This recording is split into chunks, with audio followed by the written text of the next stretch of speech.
Oke, kita lanjut lagi ke kerugian pacaran. Kayak tadi kan manfaat lah, positif-positif segala macam. Nah, sekarang kita ke kerugian pacaran. Jadi, tetap disampaikan juga dengan kerugian pacaran ini karena memang harus ditimbang-timbang lagi lah. Gitu. Nah, ini masuk ke part 2-nya. Oke, sekarang kerugian pacaran. Oke, yang pertama yaitu berkurangnya waktu luang sendiri. Oke, jadi karena ketika kita sudah punya pasangan itu atau punya pacar, gitulah kita tuh kadang kala lagi sendiri menikmati segala pasti nanti bakalan ditelepon oleh pacar kah atau bakalan dihubungi pacar kah dan segala macam. Nanti pastinya berkurang kan tuh me time kita atau waktu luang sendiri kita berkurang. Misalnya ada yang hobinya main game, misalnya kan pasti main gamenya nanti bakalan terganggu sedikit gitu dengan ada telepon dan segala macam. Gitu.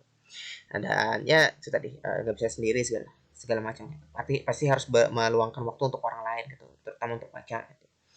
Kemudian yang kedua yaitu kamu selalu memiliki opini kedua, selalu dikomentari. Pasti nanti seperti ini. Misalnya kan kita menggunakan baju ingin ke kondangan bisa menggunakan baju, nah pasti nanti akan dikomentar ah nih kayaknya kamu kurang pas deh pakai baju ini gitu. Nah padahal kan itu menurut kita itu sudah paling bagus dan paling paling baik paling baik pakaiannya dan segala macam gitu. tinggal tinggal berangkat aja lagi, cuman ketika dikomentar jadi timbul kayak kurang kurang kurang yakin lagi. Nah seperti itu bakalan apa namanya dikomentari selalu dikomentari gitu. Tentang kayak gini tadi. Nah jadi kalau misalnya tidak suka dikomentari ya jangan pacaran gitu. Atau nanti kamu gak gemukan ya segala macam gitu. Meskipun itu cukup berbahaya kalau sudah monster, cuman pasti ada kepikiran di situ nanti disebut-sebut segala macam.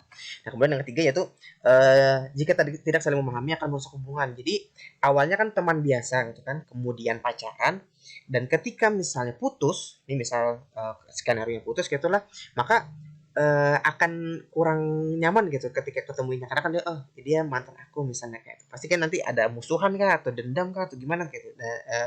Berbahayanya gitu lah bisa merusak hubungan kadang kawan tidak bisa lagi jadi teman gitu, tidak bisa lagi jadi teman, cuman ini aja cuman kenalan yang sudah pernah dulu kayak gitu, sudah pernah dulu pernah berpasangan kemudian putus kayak gitu. Tapi memang ada juga sih yang memang masih hubungannya baik-baik aja, cuman kelihatan tuh awkward gitu atau canggung seperti itu. Nah, ketika kita putus dengan pacar gitu. Kemudian yang keempat itu tidak bisa fokus pada tujuan mencapai. Nah, tadi kan karena me time kita atau waktu berpikir kita, waktu luang sendiri kita terbuang karena apa namanya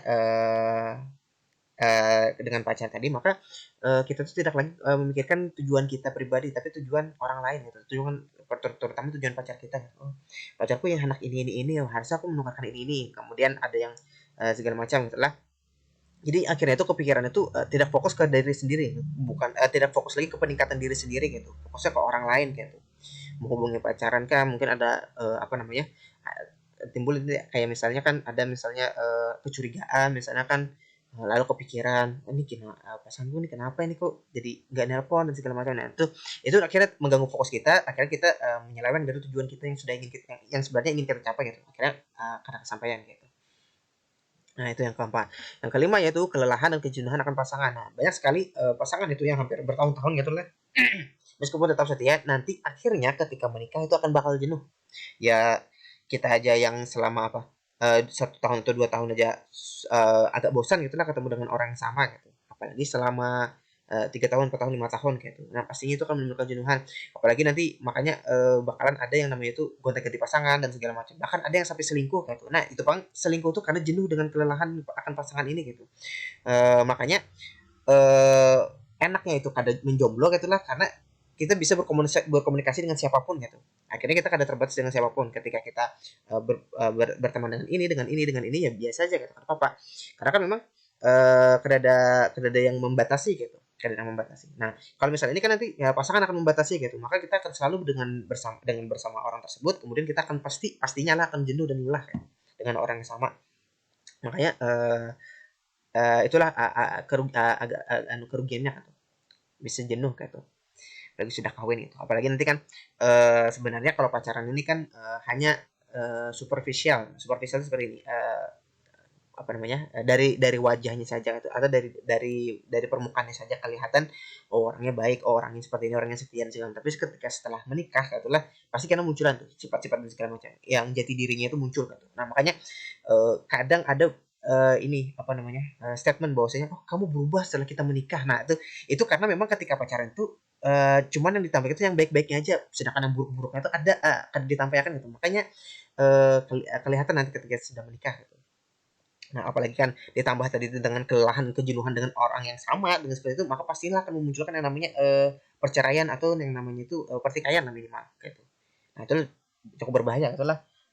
Dan ingat bahwasanya pada hadis Nabi SAW itu atau cerita atau riwayat itulah bahwasanya setan itu sangat bangga ketika dia bisa memecah belah dua orang gitu yang sudah menikah atau membuat orang itu cerai, bahkan dapat penghargaan dari iblis gitu, saking saking besarnya katalah kontribusi seorang setan itu ketika memisahkan orang lain. Itu makanya cukup berbahaya sekali gitu, pertikaian segala macam itu. Padahal kan ada lagi dosa lain seperti zina, dosa lain segala macam, tapi itu masih kalah berbohong dan segala macam, korupsi dan segala macam. Tapi yang paling besar itu adalah tentang perceraian ini tadi itu. Meskipun itu halal sebenarnya, kan cerai itu halal, cuman pertikaian antara kedua kubu ini itu akan memberi dampak yang luar biasa. Nah, itu tadi akibatnya kelelahan. Kemudian yang selanjutnya itu bagi cowok itulah ulun sendiri merasakan, bagi cowok itu dana yang dikeluarkan cukup banyak gitu. Pastinya karena kan laki-laki itu harus terlihat bukan berduit apa namanya, kelihatan gentleman. Jadi gentleman itu apa-apa harus melindungi wanitanya, kemudian membayar wanita, jadi kelihatan lebih macho dan lebih lebih gentle gitu.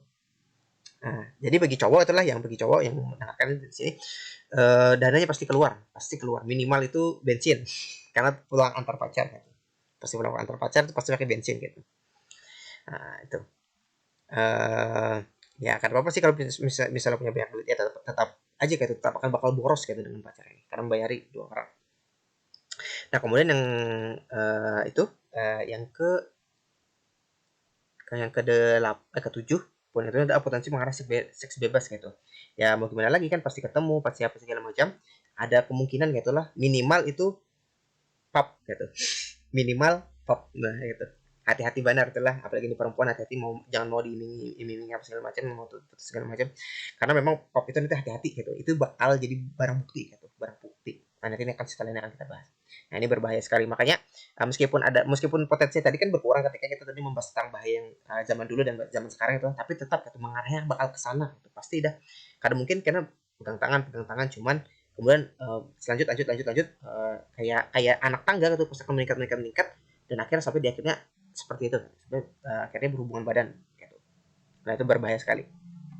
Nah, kemudian nah ini yang terakhir, ini yang terakhir itu yang bakal di hati-hatikan gitu lah, yaitu revenge porn. Maksudnya seperti ini, kan tadi kan ada pop dan segala macam, itu lah foto-foto itu segala macam, itulah yang belum paham gitu lah, foto-foto tentang badan perempuan itu. Nah, itu bakal nanti disebarluaskan, ada kemungkinan disebarluaskan oleh laki-laki tersebut gitu, karena kan memang mau balas dendam, aku sudah bayar apa segala macam, sudah berkorban banyak segala macam, masa kita putus gitu lah, lalu akhirnya dia menyebarkan video-video atau mungkin foto-foto dan segala macam yang tentang perempuan itu, bahkan sampai-sampai ada yang memberikan alamat, nama lengkap dan segala macam gitu, saking ingin membalas dendamnya gitu tentang orang yang sakit hatinya gitulah. Nah, itu akan menyebabkan nanti yang namanya tercorengnya nama perempuan ini dan keluarganya gitu.